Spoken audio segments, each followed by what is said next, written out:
Hello guys, welcome back to our channel. So ഇന്ന് നമ്മൾ നോക്കുന്നത് ഡാൻഡനാൻ എന്ന് പറയുന്ന ജാപ്പനീസ് അനിമി TV സീരീസിന്റെ സീസൺ 1 7ാമത്തെ എപ്പിസോഡാണ്. എപ്പിസോഡിൽ പോകുന്നതിന് മുമ്പ് എല്ലാവരും നമ്മുടെ വീഡിയോ ഒന്ന് ലൈക്ക് ചെയ്യുക. നിങ്ങൾ ലൈക്ക് ചെയ്യുന്ന സമയത്ത് ഈ വീഡിയോക്ക് എത്ര ലൈക്ക് ആയെന്ന് തീർച്ചയായിട്ടും താഴെ ഒന്ന് കമന്റ് ചെയ്യുക. അപ്പോൾ സമയം കളയാതെ നേരെ എപ്പിസോഡിലോട്ട് പോകാം.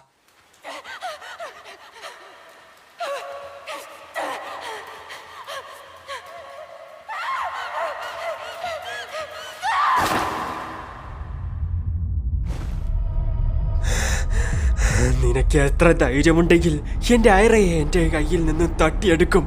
അവളെ എനിക്ക് തന്നേക്ക്, ഇല്ലെങ്കിൽ ഞാൻ നിന്നെ ഒന്നും വെറുതെ വിടില്ല എന്ന് പറഞ്ഞ സിൽക്കി ഇവരെ രണ്ടുപേരെയും അറ്റാക്ക് ചെയ്യാൻ ശ്രമിക്കുന്നു. ഇതിനെല്ലാം കാരണം ഇവളാ. ഇനി നമ്മൾ എന്ത് ചെയ്യും എന്ന് ചോദിക്കുകയാണ് ഓക്കറൂൺ.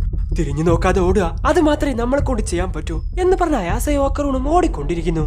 സോ അവർക്ക് ചുറ്റും ഒരുപാട് സാധനങ്ങൾ ഉള്ളത് കൊണ്ട് തന്നെ ഓക്കറൂണിന് വളരെ വേഗത്തിൽ ഓടാൻ സാധിക്കുന്നില്ല. എന്റെ കയ്യിൽ ഒരു പ്ലാൻ ഉണ്ട്, നീ പുറകെ വന്നാ മതി എന്ന് അയാസ പറയുന്ന സമയത്ത് സിൽക്കി അവളെ ഒറ്റ അടി അങ്ങ് അടിക്കുന്നു. അവളെ എനിക്ക് തിരിച്ചു തന്നേക്ക് എന്ന് പറഞ്ഞ് അവരെ അറ്റാക്ക് ചെയ്യാൻ ശ്രമിച്ചുകൊണ്ടേയിരിക്കുവാണ് സിൽക്കി. അവളുടെ കയ്യിൽ നിന്ന് രക്ഷപ്പെടാൻ ഐറയെ എടുത്ത് ഓടിക്കൊണ്ടിരിക്കുവാണ് ഓക്കറൂൺ. എന്റെ ഈ ആക്രോബാറ്റിക്സ് ടെക്നിക്കിൽ നിന്നും നിങ്ങളെ കൊണ്ട് രക്ഷപ്പെടാൻ സാധിക്കില്ല എന്ന് പറഞ്ഞു ഓക്കറൂണിനെ ഒറ്റ അടി അടിക്കുവാണ് സിൽക്കി. ഐറ, നിനക്ക് എന്നെ അമ്മ എന്ന് വിളിക്കാൻ താല്പര്യമില്ലെങ്കിൽ വിളിക്കണ്ട. എപ്പോഴും നീ എന്റെ കൂടെ തന്നെ ഇരുന്നാ മതി. നിന്നെ ഞാൻ മുഴുവനായിട്ട് വിഴുങ്ങിക്കഴിഞ്ഞാ പിന്നെ ആരെക്കൊണ്ടും എന്നിൽ നിന്നും നിന്നെ പിരിക്കാൻ സാധിക്കില്ല. ഞാൻ തിരിച്ചു വന്നതേ നിനക്ക് വേണ്ടിട്ടാ ഐറ എന്ന് പറഞ്ഞ് സിൽക്കി അവളെ പിടിക്കാൻ വേണ്ടി പോകുന്നു. പക്ഷെ അവളെ കൊണ്ട് അനങ്ങാൻ സാധിക്കുന്നില്ല. ഇല്ല, എന്താ എന്നെ കൊണ്ട് അനങ്ങാൻ സാധിക്കാത്തെ? നീ എന്താ വിചാരിച്ചേ ഞങ്ങൾ നിന്റെ കയ്യിൽ നിന്ന് ഓടി രക്ഷപ്പെടാൻ ശ്രമിക്കുമായിരുന്നെന്നോ? എന്നാ നിനക്ക് തെറ്റി. ഇനി നിന്നെ കൊണ്ട് അനങ്ങാൻ സാധിക്കില്ല. സോ അവളുടെ മുടി ഉപയോഗിച്ച് അവളെ തന്നെ അവിടെ ട്രാപ്പ് ചെയ്ത് വെച്ചിരിക്കുന്നു. നിങ്ങളെ പോലെയുള്ള എലികളൊന്നും എന്നെ പിടിച്ചു വെക്കാനായിട്ടില്ല എന്ന് പറഞ്ഞ അവിടെയുള്ള എല്ലാം ഇടിച്ചു പൊളിച്ച് അതിൽ നിന്ന് രക്ഷപ്പെടാൻ ശ്രമിക്കുകയാണ് സിൽക്കി. എന്നാ പെട്ടെന്ന് തന്നെ അയാസെ തന്റെ സൈക്കിക് പവർ യൂസ് ചെയ്ത് അവളെ അതിൽ നിന്നും തടയുന്നു. ഹേയ് ഓക്കറൂൺ, നീ നിന്റെ ഫുൾ പവേഴ്സ് യൂസ് ചെയ്ത് അവളെ അറ്റാക്ക് ചെയ്യ്. അയാസെ, ഒരു പ്രശ്നമുണ്ട്, അതെങ്ങനെ ചെയ്യണമെന്ന് എനിക്ക് അറിയില്ല. അന്ന് ഏലിയൻസിന്റെ കയ്യിൽ നിന്നും ലൊക്കേഷൻ ബോൺ സ്പിരിറ്റിന്റെ കയ്യിൽ നിന്ന് രക്ഷപ്പെടാൻ വേണ്ടി ഞാൻ പോലും അറിയാതെ എന്റെ ഉള്ളിലെ ശക്തി പുറത്തോട്ട് വന്നതാ. സിമ്പിൾ ആയിട്ട് പറഞ്ഞാ അതെങ്ങനെ യൂസ് ചെയ്യണോന്ന് എനിക്ക് അറിയാൻ പാടില്ല.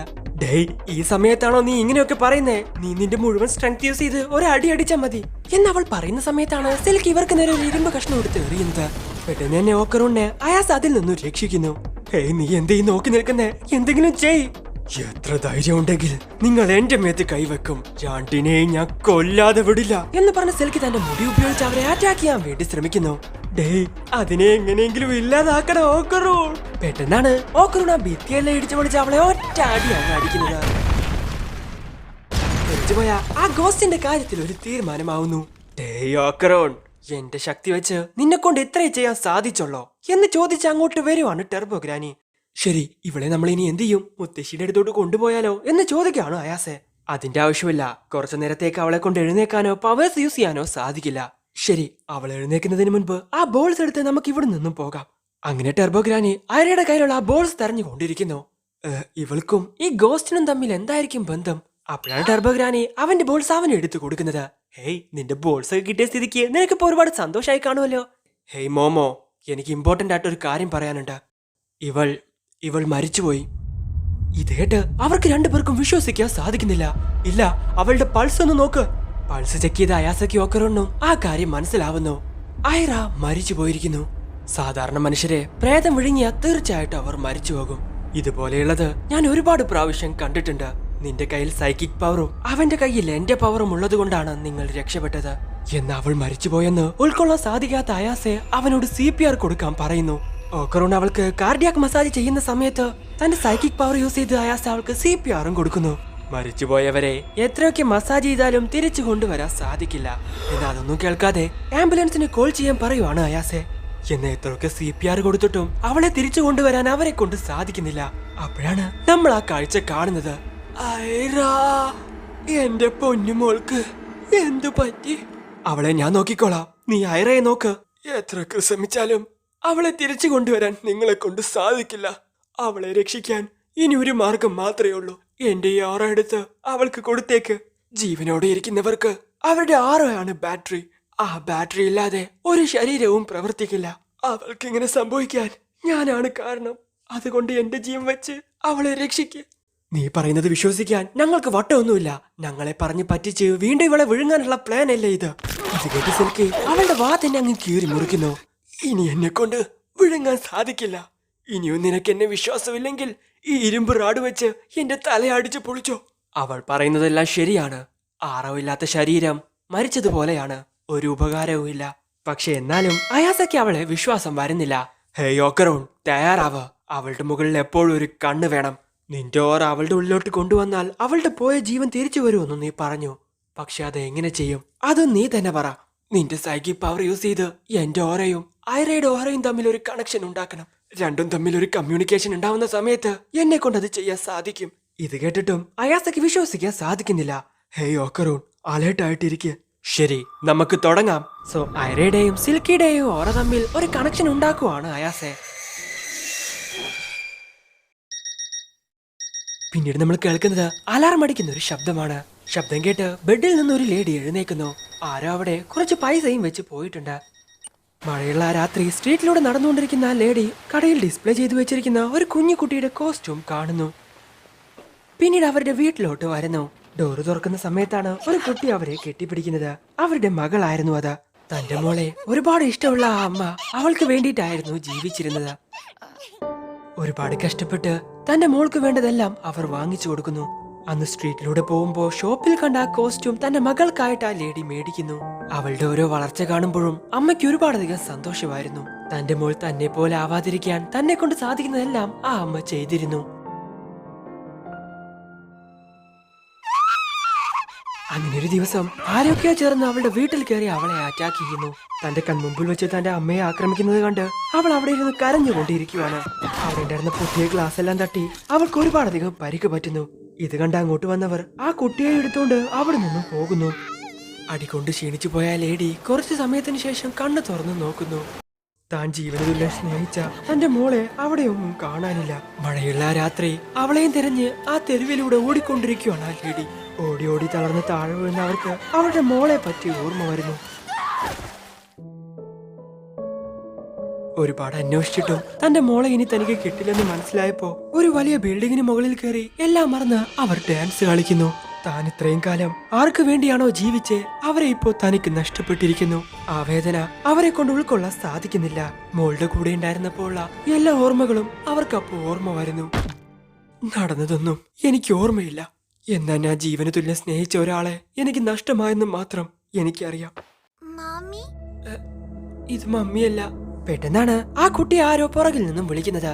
ഒറ്റയ്ക്ക് ഇതുപോലെ പോവരുതെന്ന് എത്ര പ്രാവശ്യം പറഞ്ഞിട്ടുണ്ട്. അവരെ കാണാൻ എന്റെ അമ്മയെ പോലെ തന്നെ ഉണ്ടായിരുന്നു. നീ കാണുന്ന എല്ലാവരും നിന്റെ അമ്മയല്ല. ഡാഡി, അപ്പൊ എന്റെ അമ്മ എങ്ങോട്ട് പോയി? ഞാൻ നിന്നോട് എത്ര പ്രാവശ്യം പറഞ്ഞിട്ടുണ്ട്, നിന്റെ അമ്മ ദൈവത്തിന്റെ അടുത്തോട്ട് പോയി. ഡാഡി, അവരെപ്പോഴാ തിരിച്ചു വരിക? അവർ പെട്ടെന്ന് എന്നെ തിരിച്ചു വരും. അതുവരെ നീ വളരെ സ്ട്രോങ് ആയിട്ടിരിക്കണം. മമ്മി തിരിച്ചു വരുമോന്ന് ചിന്തിക്കാതെ നിന്റെ കാര്യങ്ങളെല്ലാം നീ തന്നെ നോക്കണം. എന്നാ മാത്രമേ മമ്മിക്ക് ഒരുപാടധികം സന്തോഷാവൂ. ഓ, അങ്ങനെയാണെങ്കിൽ മമ്മിയെ ഹാപ്പിയാക്കാൻ ഐറ തയ്യാറാ. എന്റെ കുട്ടിക്ക് എന്തു പറ്റി? ഐറ, നടന്നതെല്ലാം എനിക്ക് ഇപ്പോഴാ ഓർമ്മ വന്നേ. ഐറയാണ് എന്റെ കുട്ടി. ഞാനാണ് അവളുടെ മമ്മി. അവളെ ഞാൻ വേണം പ്രൊട്ടക്ട് ചെയ്യാൻ. എന്റെ പൊന്നുമോളെ ആരും കഷ്ടപ്പെടുത്താൻ ഞാൻ അനുവദിക്കില്ല. പെട്ടെന്നാണ് മരിച്ചുപോയ ഐറ കണ്ണു തുറക്കുന്നത്. ഇത് കണ്ട് ഓക്കറോൺ അയാസയെ നോക്കുന്നു. ഹേയ് മോമോ, എന്തു പറ്റി? കരയുന്ന അവളെ കണ്ട് സിൽക്കി അറ്റാക്ക് ചെയ്യാൻ ശ്രമിക്കുകയാണ് ഓക്കറോൺ. ഓക്കറോൺ, വേണ്ട, ഇനിയും അവരെ കഷ്ടപ്പെടുത്തരുത്. എന്നോട് ക്ഷമിക്കുക ഐറ. ആരും നിന്നെ കഷ്ടപ്പെടുത്തരുതെന്ന് ഞാൻ വിചാരിച്ചു. പക്ഷെ ഇന്ന് ഞാൻ കാരണം തന്നെ നിന്റെ ജീവൻ നഷ്ടപ്പെട്ടു. എന്റെ ഫീലിങ്സ് എന്നെ കൊണ്ട് കൺട്രോൾ ചെയ്യാൻ സാധിച്ചില്ല. എന്റെ സ്നേഹം തന്നെ നിനക്കൊരാപത്തായി മാറി. ഇനി ഞാൻ കാരണം നിനക്കൊരു പ്രശ്നവും ഉണ്ടാവില്ല. ഹേയ്, അവർക്ക് എന്തു പറ്റി? ഇതിന്റെ ഒക്കെ അർത്ഥം എന്താ? ഞാൻ പറഞ്ഞില്ലേ, ഓർമ്മയില്ലാത്തൊരു ബോഡി മരിച്ചതിന് തുല്യമാണ്. ആരെയാണോ സംരക്ഷിക്കണമെന്ന് വിചാരിച്ച് അവരെ തന്നെ വേദനിപ്പിച്ചു. ഇവളുടെ ആത്മാവിന് ഒരിക്കലും മോചനമുണ്ടാവില്ല. അങ്ങനെയെങ്കിൽ ഇനി എന്ത് സംഭവിക്കും? ഒന്നും സംഭവിക്കില്ല.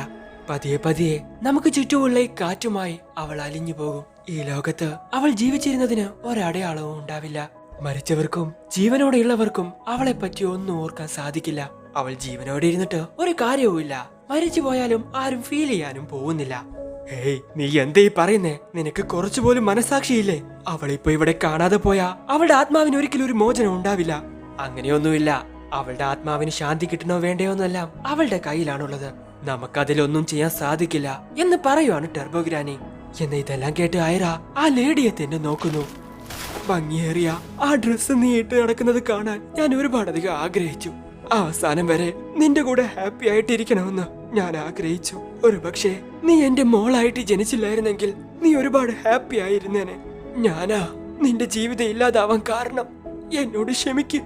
ഇത് കേട്ട് ഐറ ഓടിപ്പോയി അവരെ കെട്ടിപ്പിടിക്കുന്നു. Mummy, I love you. നിങ്ങളുടെ മകളായി ജനിച്ചതിൽ എനിക്ക് ഒരുപാടധികം സന്തോഷമുണ്ട്. ദയവ് ചെയ്ത് ഇവരെ ആരും ഉപദ്രവിക്കാത്ത ഒരു സ്ഥലത്തോട്ട് കൊണ്ടുപോകും. സന്തോഷകരവും മെച്ചപ്പെട്ടതുമായ ഒരു ലോകത്തോട്ട്. ഞാൻ നിങ്ങളെ ഒരിക്കലും മറക്കില്ല അമ്മ.